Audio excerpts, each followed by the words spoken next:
Hello and welcome to the cat channel. Just joking, that is Tifa-chan playing with a cat that's outside the window. Anyway, guys, the reason I wanted to make this video was because I bought another Crolly doll, and if you might remember, I do have a video already about Crolly dolls. They were made in Ireland in as early as the 1960s, 1970s, so I've been collecting some to restore. I've got one restoration video already up here. So basically, I bought this one for a very, very cheap price because she was described as basically being bait or, unsalvageable. And there's one main reason why. Hi, Diva.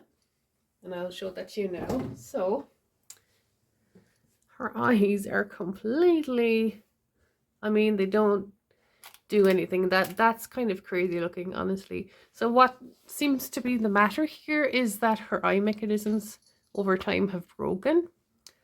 But apart from that, actually, like, I was expecting to get a doll in way worse condition than her. Her hair is really nice. It needs a bit of freshening up, but it's still really good, actually. Oh jeez. That's kind of scary, guys. Sorry about that.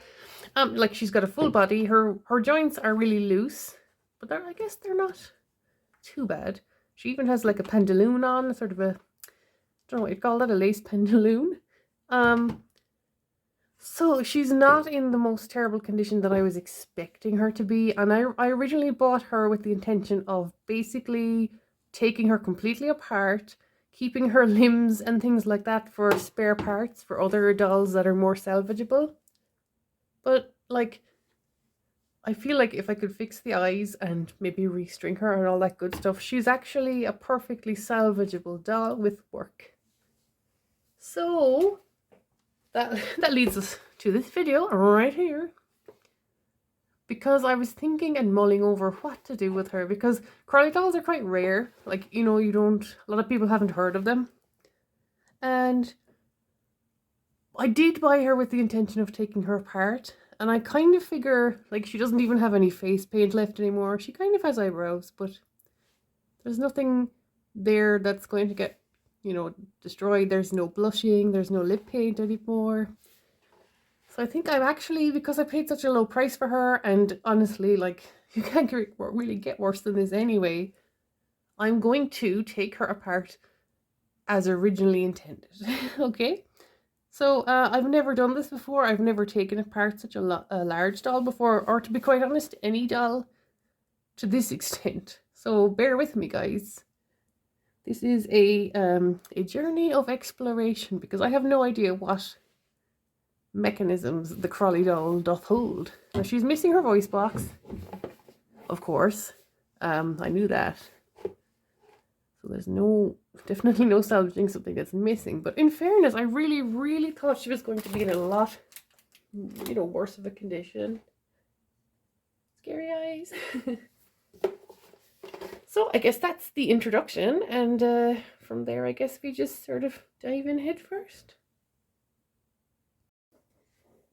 So for the second part of this video, I just kind of want to show you guys a few of the tools that I'll be using. Now, I'm not entirely sure yet to what extent I'll be using what thing, because Crolly dolls are sort of full plastic. They're not vinyl to my eyes, I don't think they are. Maybe their head is, I'm not entirely sure. But one of the first things is a hairdryer, which is really good for heating up joints and things, like if you want a head to come off easier, or what I'm hoping this will do is make the eyes pop out easier for me. Fingers crossed, but we're not there yet, so I can put my weapons down for now. Basically, any sort of disinfectant. You can use Dettol. I like to use Flash all-purpose. It doesn't really matter what you use, as long as it's, I guess, antiseptic, and it's going to kill all the germs that might have accrued over the decades. Some sponges, just regular old throwaway sponges that you can use and discard. After that, of course, I also have some Dettol wipes. They're lemon, scented, but they don't have to be. I just like to go over with this afterwards, just for my own peace of mind, I think. And And one of the best tools of the trade are magic erasers. Now these are elbow grease. I don't know if that makes a difference, to be quite honest. I think magic erasers are kind of magic erasers, no matter what way you put it. So basically, it's a sort of a sponge that acts like a very, very fine, almost like a sandpaper. So it's really good for buffing out scratches, smoothing things. So this is like a kind of a magic tool, really, for doll fixing.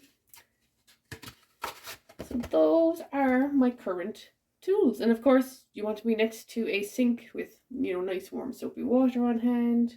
Maybe a boiling kettle if your hairdryer doesn't work. Maybe some water. It really depends on the doll. But for now, basically, we're near water. I have the doll ready to dismantle or to begin dismantling. And here we go, I guess. So the first thing to do is to remove her pantaloons, which are quite cute. They're frilly. I don't know if these are original to her or not, to be honest. I'm just going to have a look and see if there are any tags. There are indeed. Let's see. It just says made in UK, small. So these are definitely not original Crolly pantaloons, but they do the job quite nicely, honestly. So we will keep those. We will clean those. Pop them over here. So where to start, really? I mean, the arms are kind of the loosest. And I've been intrigued ever since my first restoration of one of these dolls as to how to actually take them apart. So I don't know how this is going to come up on camera, really. She's quite a big doll. It's a bit difficult to get her where we need her. But basically, it seems like there's just a metal hook and some sort of very strong elasticy, elastic, I suppose, would be the right word. So there's probably tools for this, but I'm just going to go ahead and grab the elastic and I'm going to try to unhook it. Now this could backfire, or I might be very lucky and it might just, oh Lord mercy. Okay. I might actually end up having to snip this. I think I will, because it looks really rusted and kind of gross. So I'm going to go ahead and take the executive decision to snip, because honestly nobody likes rust or anything like that. So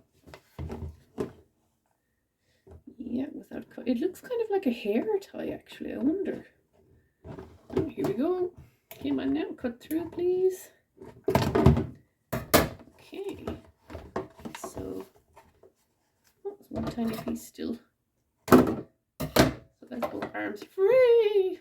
Now I'm pretty sure that's a hair tie. Like I'm almost 100% certain that that's a hair tie, the metal piece. You could see it was rusting. That's not so good. So basically the arms are held on with these sort of wires, hooks. Actually her legs are still really, really good, honestly. No, I don't think these are stringed. I think these are literally, I guess you'd call them kind of wind on or wind off legs, because they're plastic. So it's just a matter, I think, of finding the right direction to go first of all. It might take a while, so if I don't get it kind of soon, I will do this off camera just to save time and energy for everybody involved. Okay, so I'm going to do this off camera and be right back. So I'm starting to think it's probably not worth taking off of her legs, because they're not loose or anything crazy like that. I mean, and there seemed to be this big plastic area inside, which I don't think I can actually remove without damaging her. So I think basically this is what we're looking at right now. So the next stage should be head removal. Ooh, scary. But this is also kind of a plug. So I'm going to try my hairdryer trick, I think. Just because it does seem to be a softer material on the neck. So I'm going to go ahead and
heated up the neck.